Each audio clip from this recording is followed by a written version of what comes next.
seems to be the theme of the morning.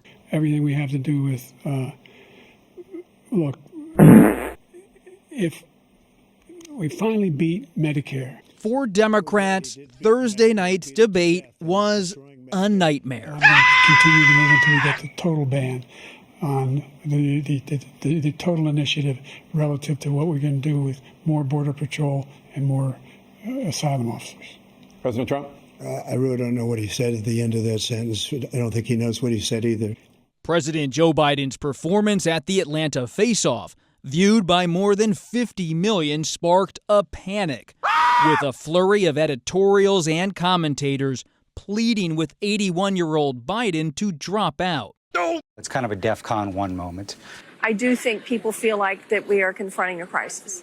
We're still far from our convention, and there is time for this party to figure out a different way forward if he will allow us to do that. It's not just panic, it's pain of what we saw tonight. Calls for Biden to step aside will likely only strengthen the First Family's resolve for him to stay in. Many Democrats and pundits counted him out in 2020. This past week made clear that winning a rematch will be no easy feat. Trump is on the march in the polls. Think Biden will be replaced at the Democratic convention this August in Chicago? Think again. Biden already has won almost all of the roughly 4,000 pledged delegates. Unless he withdraws, they are expected to vote for him on the first ballot. What's the reality? Is anybody credible making moves behind the scenes? For a while, you could make the argument that, boy, it was tough defending Donald Trump as a Republican, that we were going to get behind him. But today, it's a much harder thing for Democrats to explain why they would stick to Joe Biden. New Hampshire Governor Chris Sununu supported Nikki Haley in the Republican primary. She's genuine, she's likable. But has since endorsed Trump.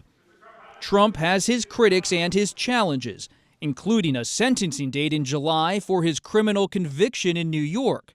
But Sununu says the party is largely with him.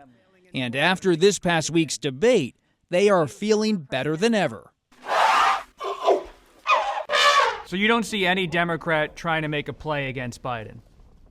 No one, if they're smart. I think they're going to have that kind of realization that as much as they want a new candidate, they had their shot, they missed it, they got to ride it out. Hope that there's a second debate. Hope that he does much better. When you get knocked down, I really don't know what he said at the end of that sentence. I don't think he knows what he said either. The last campaign of his long career. The age is not an obstacle. Look, if we finally beat Medicare. Let's go, Brandon.